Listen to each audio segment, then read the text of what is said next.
Hey everyone, the Roads Here Sack here. How are you doing? Before I begin today's video, I thought I should summarize the highlights, I should say, of the New York International Auto Show from this year, because I'm kind of like vlog shy. So like when I'm in the public area, I kind of don't feel so good sticking my camera in people's faces and all that stuff. I just feel a little bit silly. I looked over the footage and it isn't the best. I'll still play it back to you guys, but I just wanted to summarize or talk to you guys about what I saw and what I felt and all that stuff. So if you guys just want to see the videos, just fast forward. But without further ado, 2019 New York International Auto Show, the highlights, in my opinion. Let's begin. First, I walked in and I immediately went over to Hyundai. I don't know why, I just sort of gravitated. It's like they were the main doors, you climb up the staircase, and then let's start with the left, kind of. And then, so I just went to the left, and there was Hyundai. And the most impressive car there was the Hyundai Sonata. More specifically, the 2020 Hyundai Sonata. It will be available in the fourth quarter of 2019. It will have all sorts of, like, trims, I guess, like base model, performance package, so on and so forth. I was impressed with that car. Normally when I go into auto shows or things of this nature, I kind of tend to think to myself, what would I do, or rather, which car would I buy if the Chrysler 300 were to kick the bucket? And I just kind of fell in love with the 2020 Hyundai Sonata, which is weird. I feel like that's weird, but the grille is like nice and big and open, and the headlights, themselves have like a boxy kind of look, but the body is like rounded out. It's really nice. The little LEDs around the headlights kind of have like this triangular shape, and then they fade out into the chrome strip that goes around the car, and there's like a non-existent body panel gap between the hood and the fender, and because of that chrome strip, you know, it's just very beautifully made, well designed, looks good. I didn't get any shots of the interior, but the interior is pretty nice too, and that car, I think, was probably the most interesting that I've seen there. Probably that would be one that I would want to get. And I think Hyundai in general kind of was like they took the show, like they kind of owned it, you know? See, in addition to that Sonata, they had like all these other different models that you've probably like never even heard of, like the Nero and the, I don't even remember what models there were, like the Palisade or something, and they were all really good looking, and everything was redesigned fresh. I believe the designers were saying, because I believe during the presentation it was said that the designers now had the goal of sportiness through looks. I don't even remember. I should have recorded the presentation on these cars, but it kind of made me want to go and buy Hyundai stock, and then I just kind of realized that it wasn't listed on the New York Stock Exchange. So, but that company is looking good. It's impressive, I think. Overall, and as far as the presentation goes, it was very well put together, very informative. But the presenter also had this very interesting dress, because I guess people presenting these cars at each of their respective, like at GM or at Fiat or Jeep, so on and so forth, they all have their own like little uniforms. And the lady presenting at Hyundai had this like really cool dress that was like from out of the Hunger Games or something. Like it was pretty intense. I mean, cool, like really cool. Like it kind of made me want to like try to look it up on the internet. If I can find a video from somebody else on YouTube of that, I'll try to like put that in, but haven't had any luck so far.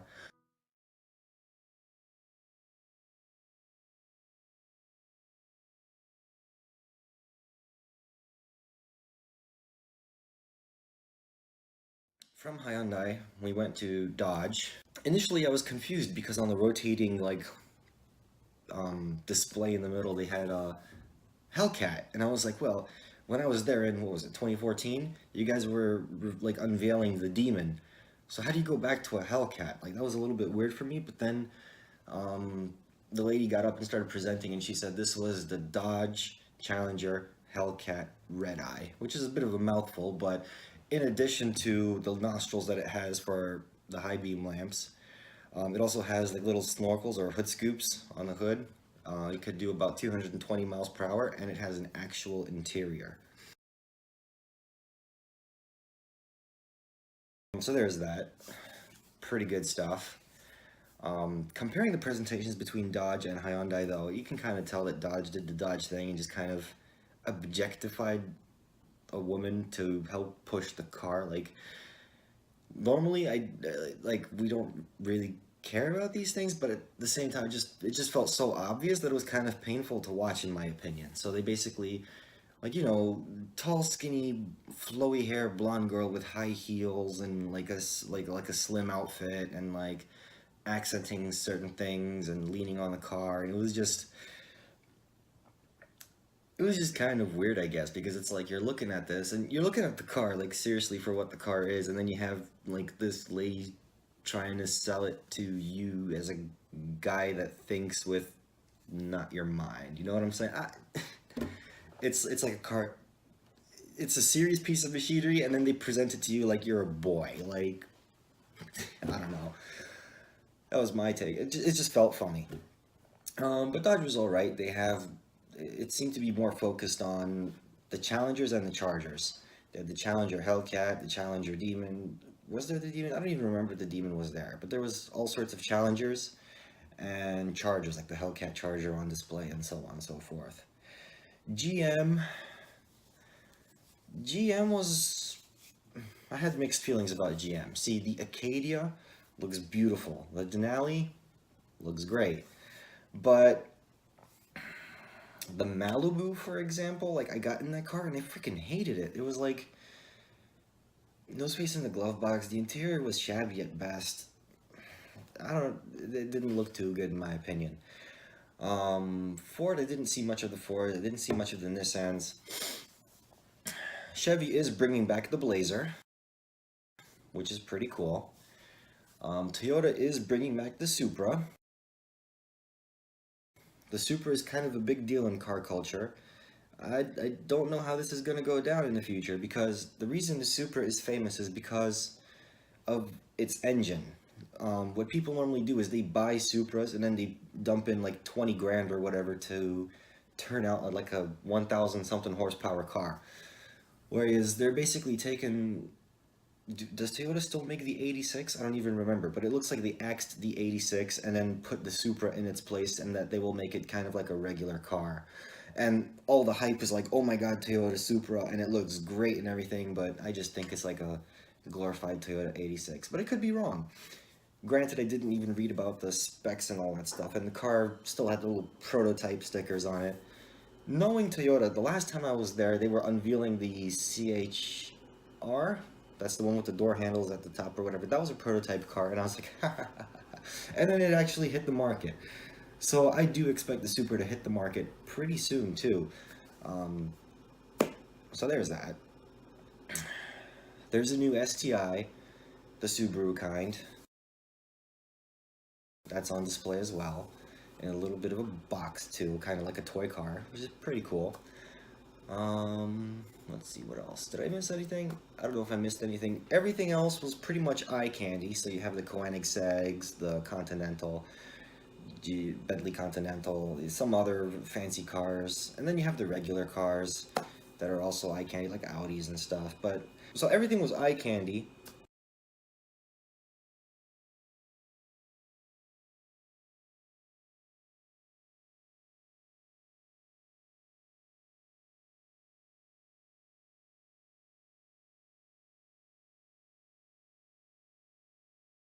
Except the Rolls-Royce SUV, which was vomit-inducing to look at. That thing looks disgusting. I don't know who the hell is gonna buy that. Like,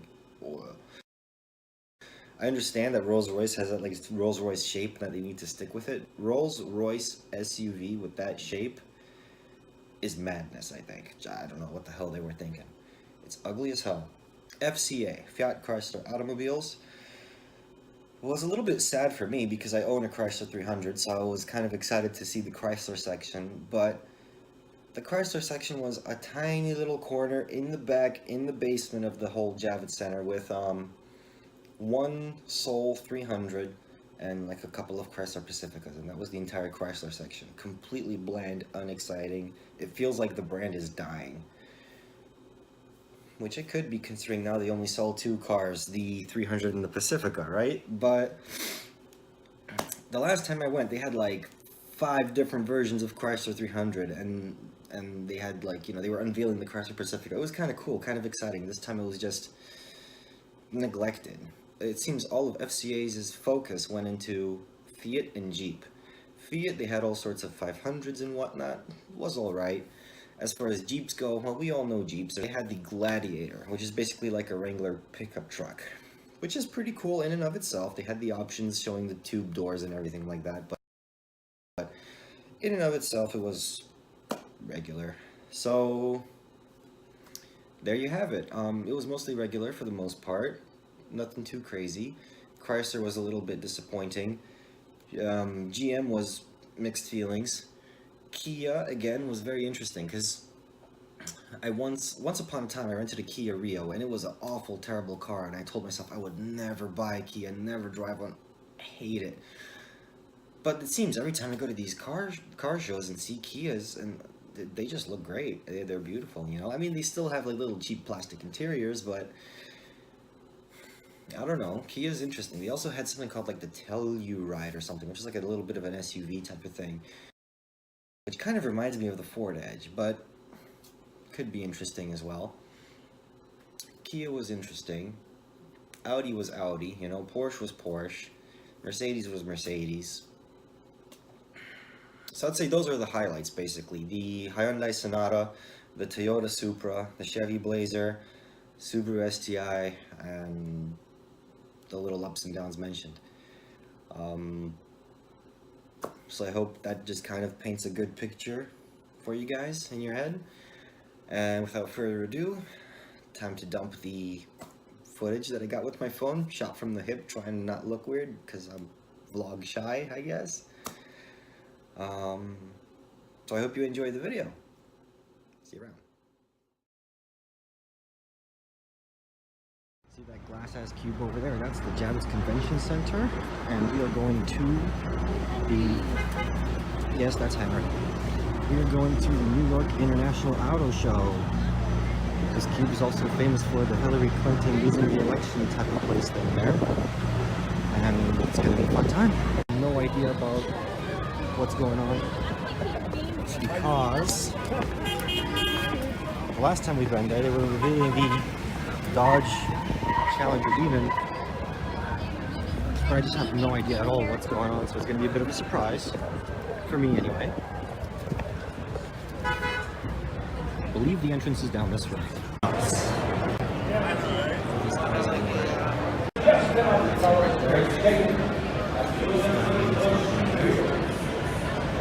Nissan Leaf over there. Something very fancy over there. You know this car? It's like so comfortable. Can I turn up the radio? Oh, I can. That's pretty cool. You know, it's really weird because the dash is like square and it's like up against your face, but like it is actually, the steering wheel is like squishy. It's comfortable. This is the traction control down here probably. Traction, and then you have the gear selector here. Oh, you get that kind of an adapter though. Push to start. Camouflaged in there so you can't really see it. That's really awesome. And what's the back like? So that was the thing. I believe that's a new one. That's pretty interesting. And then we have some other interesting Hyundais. It's interesting that we started with the Hyundais, first of all. Normally we go straight to like Dodges and Fords and stuff, but Hyundai is actually looking very interesting. So this is the Hyundai Sonata. Are you ready? Look at it. I thought this was spinning too. It was my eyes. When you don't want to walk up to it. It's actually very interesting because it's like, you know, when I go to these shows, I kind of look at like what kind of car would I get. It's like, if my Chrysler 300 were to kick the bucket, what kind of car would I get? know what I'm saying? And it's like, there's not too many choices at all. But this is actually looking really good. It's a Sonata too. I am in shock. These are all like models that I've never even heard of. It's like, they've got like a very interesting like future plan. It kind of makes me want to buy like stock in a company. Actually, you can see like see all these new cars coming over here. And the interiors look gorgeous. The interiors, oh my goodness. Is that another Sonata but in red? Like that looks great. Right off the bat, it's really cool. Is that the body lines are seamless with the headlights, and the headlight itself just kind of like fades out into like a thin strip. They said this would be ready by what did you say, the fourth quarter of 2019? Is that right? Huh? Is that right? What? She said it'd be ready by the fourth quarter of 2019. Yeah. Look at this. That angle. That is awesome. How did they describe it? They said it was like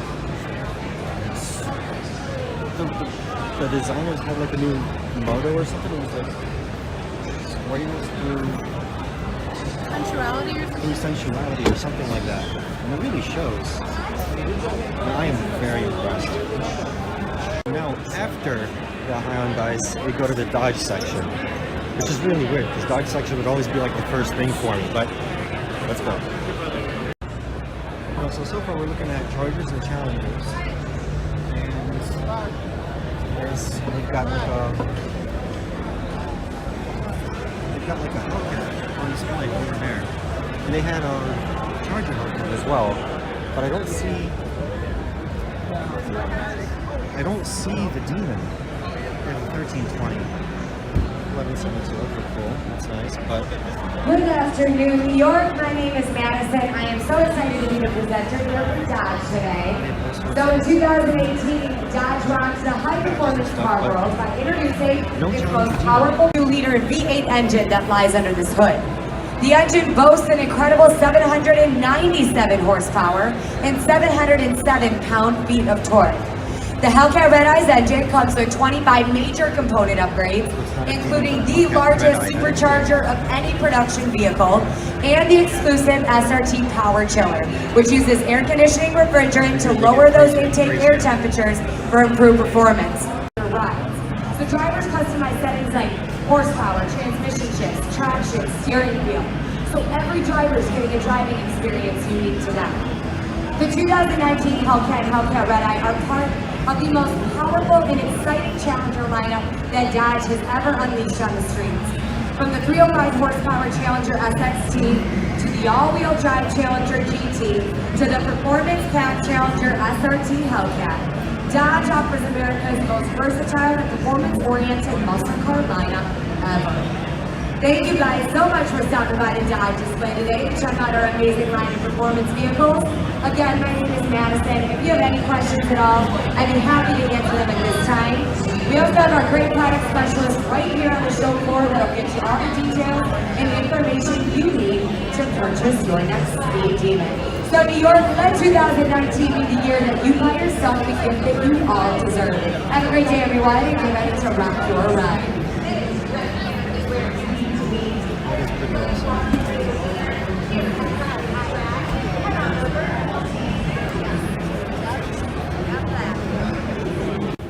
So we just kind of skipped over the Nissan section because all they had were Ultimas and stuff. And now we're at the Chevy/GM section with all the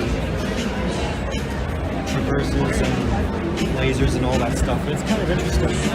Wait, Chevy Blazer? Hold on a minute. Wait, that's a new Traverse, which is very interesting because that's like a totally new design over there. Compared to what it used to be, Traverses were a little bit different. But I haven't seen a Chevy Blazer in a long time. They kind of look like squadron Yukons. Are they bringing back the Blazer? It just hit me right now. That's a pretty good thought there.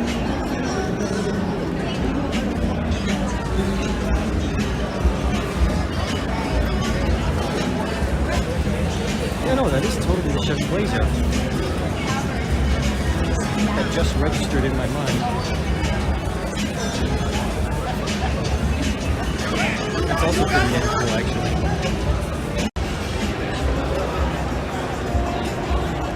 they kind of did it. It's kind of like Dodge with those headlights though. So like really, really squinty headlights. You see that? The body panel gap in between the hood and the fender is a little bit extreme though, given today's like standards, I guess.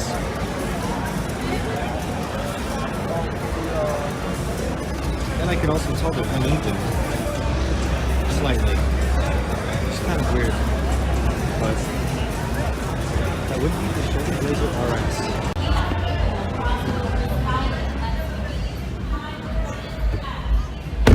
Hallelujah, hallelujah. Oh, electric seats, nice. You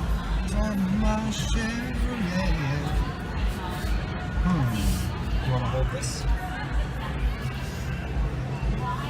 That is actually... It's got electric seats, nice. The seats are fabric though. I kind of don't dig fabric, but the steering wheel is very comfortable. Reset acceleration. All these are like gentle button pads. It's very nice. What if this infotainment system can't turn it on? Well, if I push this button. Oops, okay. The hazard lights work, the electric seats work. All of this stuff doesn't work. What's in here? That doesn't look too spacious. And I can remove parts of the car. Cool. Fuse box, I would assume. Parking brake. The gauge cluster is very interesting. They have the fuel gauge on top, and then they have the temperature gauge over there on the top as well. I'm just kind of used to them at the sides or on the bottom. Or like in like a Yukon, for example, they're like freaking everywhere. Check out these vents. It's like one is like this, and then one is like that. I don't know. To me, that's not exactly aesthetically pleasing. And then this is like a fabric over like a plastic mesh kind of. You see that? So it's like a fabric over like a thing. Non-existent glove box space. I can't even fit my whole hand in there. This car is kind of disappointing, though. They have the red SOS button, so that's pretty cool. This must be some sort of base model, because they don't even put the lights on the thing.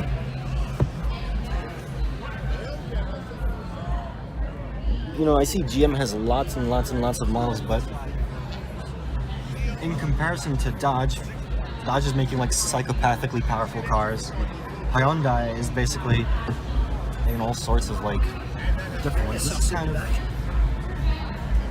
kind of disappointing, actually.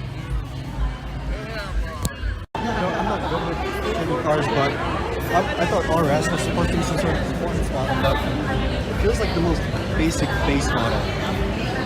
Really. Wow. Okay, I cannot get in this at all. So this is the Chevy Tahoe.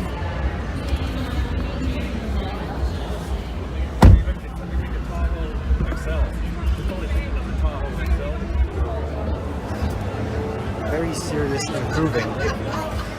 Lots of new models, gorgeous interiors. Look at that. There's like the Telluride. Like, have you ever heard of the Telluride? Like, all sorts of new things going on.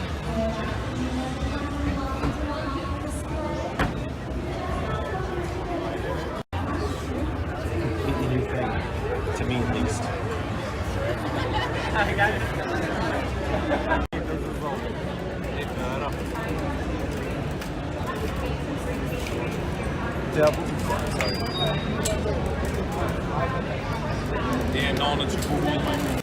So this is the new Rolls-Royce SUV. As you can see, it's ugly as hell. Let's go take a look at the front of it now.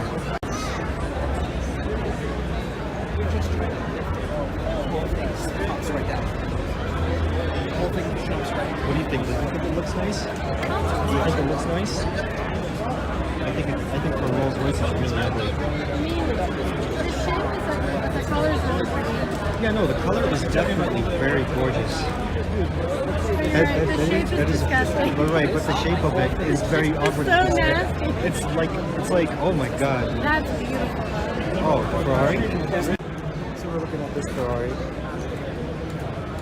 grille design, my friend says, looks like tinsel. Tinsel wheels. So that was the ugly Rolls Royce with the red, and this is this, you know, nice, beautiful machine, and then there's this, which is also gorgeous. Just a couple days ago, we brought back the vehicles. We're going to do 90 seconds on Highlander highlights. All right, let's take it away. Highlander highlight number 1. We built this vehicle in Indiana, and actually we exported from Indiana to Asia. Check this out. This is Now it's got a gold part grill, aerodynamic lines, making it a great looking Highlander. prototype. Highlight number 3. You can choose from powerful V6 or a because the car is whatever, but the engine on it can be modified to take a crazy amount of power. So these like inside-out car just suddenly worth like $300,000. And now Toyota decided to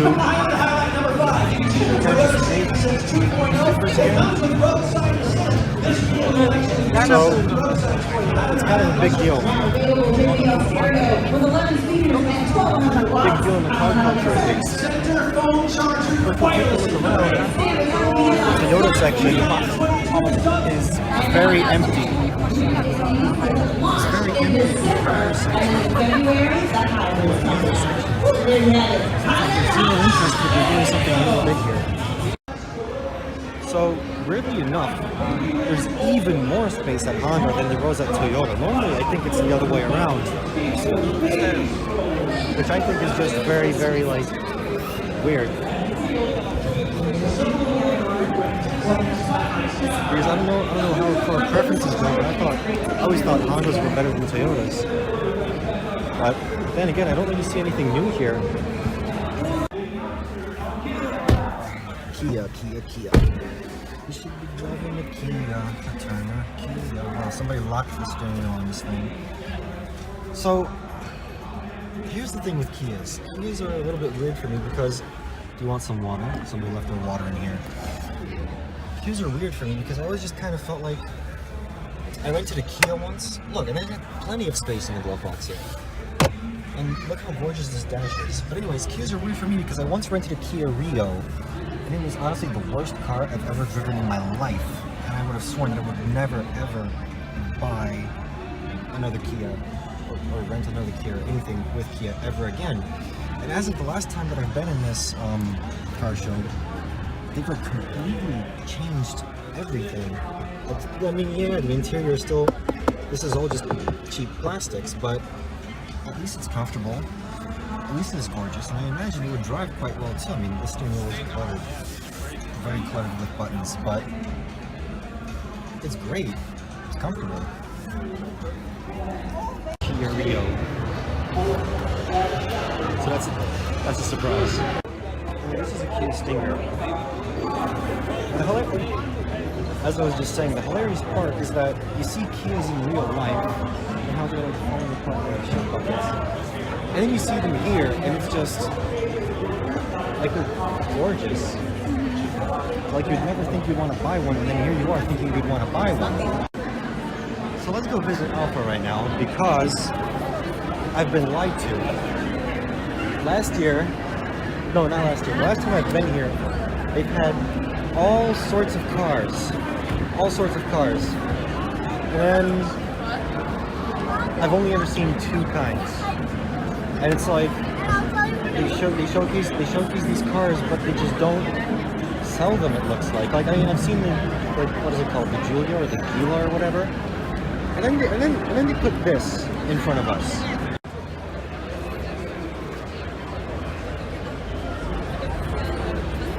So I'm guessing this is like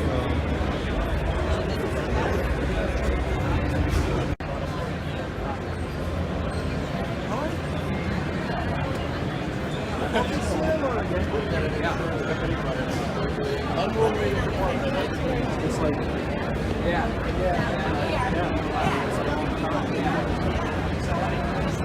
totally posh.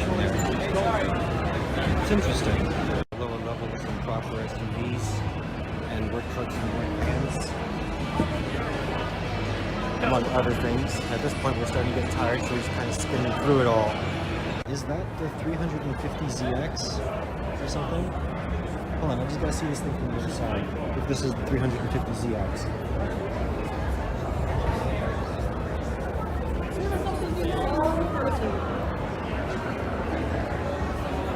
Yeah, you see that car? My friend Andrew has a V8 version, and I learned how to drive manual in that car. It's pretty wild. There you go. Anyways, you have to see the Fiat Jeep Chrysler section, because I just have to see what the Chrysler's doing. Yeah. Okay, so here's what I have to say about Chrysler. Now, as you all know, the brand itself is like downsizing because Fiat Chrysler is a big company also. Need some models, but you don't know what the Chrysler section of the Porsche looks like?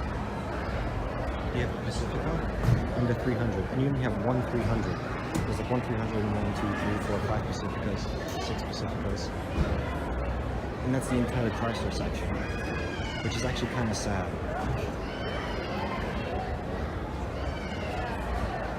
We all know what the Pacifica was like last time.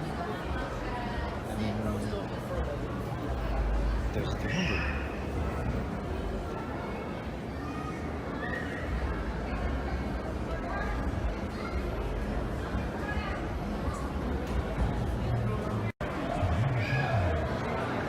Fiat 124. Same as it was last time. 500, same as it was last time. So, the Fiat is like really, really big. Chrysler was like kind of sad, but Fiat isn't really doing new things over there. So these are new Jeep Wranglers. We know what they're doing already.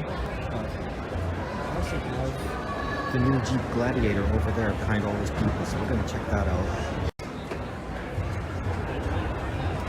The new Jeep Gladiator.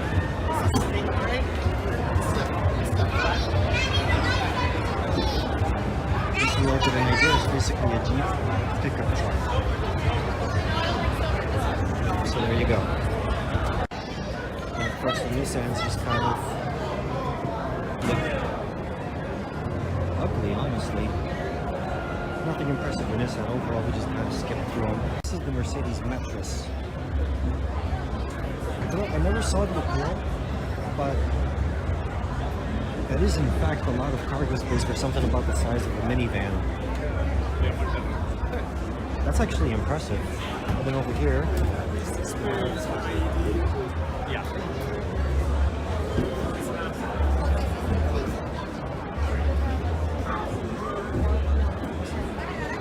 And then this is of course the Mercedes Sprinter. This is what I drive for work. I don't know how the new one looks in comparison to the old one, but yeah, that's what I'm working on.